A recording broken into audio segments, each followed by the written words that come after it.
Right, welcome back. We are discussing India-Canada tensions, and we have reported how the External Affairs Minister Subramaniam Jaishankar, speaking at the Hudson Institute, did confirm raising the India-Canada tensions with his US counterpart Antony Blinken and also the US NSA Jake Sullivan, explaining that there is a long history of friction between India and Canada over Khalistani terrorism, and Canada has not acted on India's request to take action against several Khalistani terrorists. More than 20 or 25 requests of extradition have gone to the Canadian government over the years. But let me go across again to Frank Wisner, Michael Kugelman, and Dan Bordman.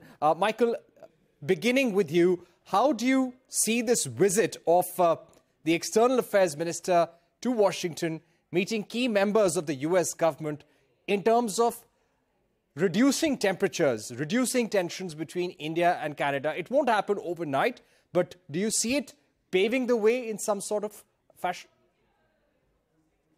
Well, I do think that there might be a role for the Biden administration to play as some type of mediator in the sense of trying to quietly, privately pressing both capitals, Ottawa and New Delhi, to at the least ensure that they don't take any new further escalatory steps. I mean, the U.S. government clearly has a very strong interest in this crisis winding down as soon as possible. Now, I understand that India may not welcome a third-party intervention, so to speak, and that it tends to prefer that there not be third-party interventions in its diplomatic crises. But I do think that there might be a role that the U.S. can play in that regard, and perhaps that was part of the conversations that Jaishankar had with Blinken and perhaps others. You might have heard that message from the U.S. side to try to gently impress this idea upon Jaishankar that it doesn't serve anyone's interest to escalate anymore. And I will say that there have not been any new escalations, so far as I know, in this crisis over the last day or two. But I think that again, to the extent that Jaishankar spoke about the Canada issue with his U.S. interlocutors, probably was not a very happy, easy conversation. But I don't think that was the dominant feature of any of the conversations that he would have had here in Washington. All right. Let me also go back to Daniel Bordman. Daniel, I'd like to ask you about what the External Affairs Minister said when asked about whether the Canadian Prime Minister Justin Trudeau raised these allegations on Nijjar's murder with the Prime Minister during the G20. Jaishankar said, I've already answered it, and his earlier statement was that Canada has raised these allegations both privately and publicly. Why do you think, and what prompted Trudeau to go public with these allegations? I can't imagine the decision-making process to do this. The only thing that the excuse I would accept from Justin Trudeau as to why he would do something so crazy like this was he was pushed by the Five Eyes themselves, and the Americans and their allies said, okay, there's something real here. You actually have to do it. But why would we do that without being able to put the evidence forward? Like, again, no one wants the intelligence to know, like, were we spying on India? How did we spy on India? Did the Americans spy on India? Can they hack certain messaging apps that we think are secure? Like, none of this we want to bring into the public, because like, if we have a method to track, let's say nefarious actors, we don't want to waste that public knowledge on an ally. So that's insane. So I don't know why Trudeau would do it at the time he did. Someone had to tell him that was a bad idea. I mean, the optics look terrible. This is right after his embarrassing India trip himself. So it looks spiteful, and it just looks like he's doing it in a way that is spiteful. And in international relations, a lot of time what's more important than the truth is how things are perceived. Can something be true? And the way Trudeau has conducted himself, he's kind of conducting himself in a way that indicates that he's probably bluffing, to say the least. So why would he do it the time he did it? There is no logical explanation. I don't think there's a good explanation. If it came from Canada, you would at least wait a few months, wait for an investigation to be concluded. I cannot fathom the decision-making process to do this. And I think that's why I'm on Indian TV right now, because I saw them do this and I went ballistic and said, why are they doing this? This makes no sense. So I still have not been able to divinate the motivations of Justin Trudeau. And I've been trying for about 8 years, and I find it best to just try not to think like him or think his thoughts, because you'll go insane. So Justin Trudeau's done something crazy.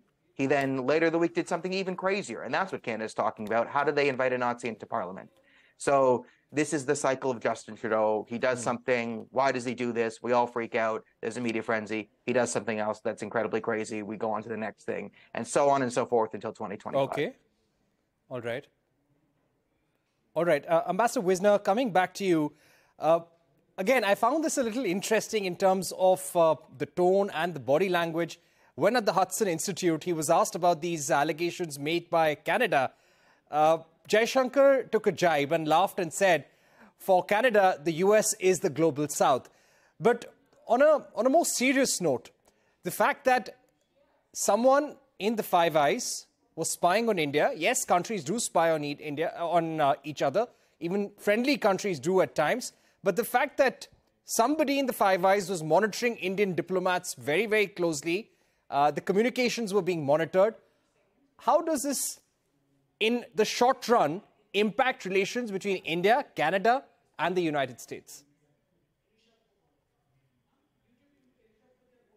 Who are you directing that question to?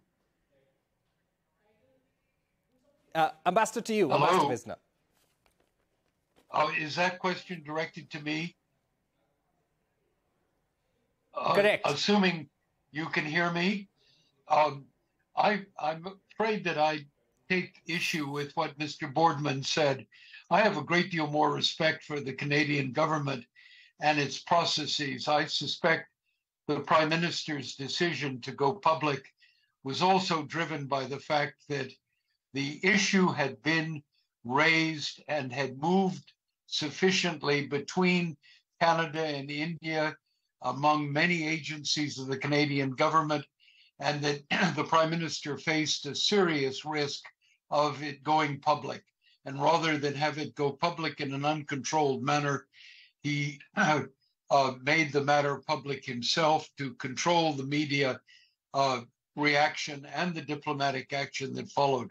So I tend to think it's less a knee-jerk than a calculated move to control a dangerous situation.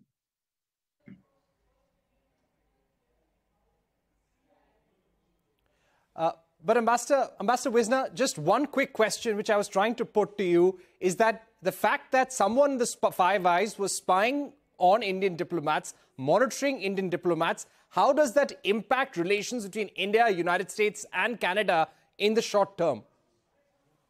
We don't know enough about the case and the facts. And if those are going to come out, they'll come out in due course.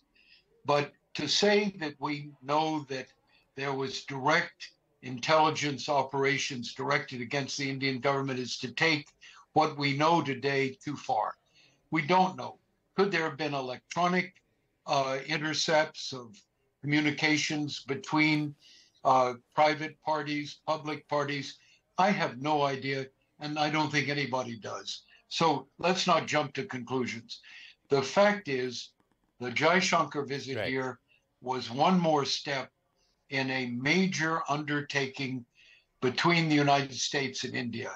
The relationship has now moved with the Prime Minister's visit here, with Biden's visit to India, Biden's the American government's agreements on a broad range of issues with India, the work done inside the Global South.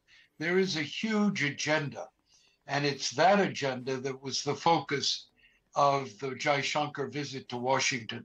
The Canada matter, while serious, was not the centerpiece and not the most important work that had to be done. It would have been, as I think this conversation reveals, something handled on the side. And it needs to be handled on the side between New Delhi and Ottawa and taken out of the public debate. All right, we've run out of time, but that's what Michael Kugelman also said, that this was about broadening Indo-US ties, speeding up the momentum between the two countries, and also about G20 deliverables. Thank you once again, Michael Kugelman, Ambassador Wisner, Daniel Bordman, for joining us here on Global Eye. With that, it's a wrap on this edition of the show. Thank you for watching. Goodbye.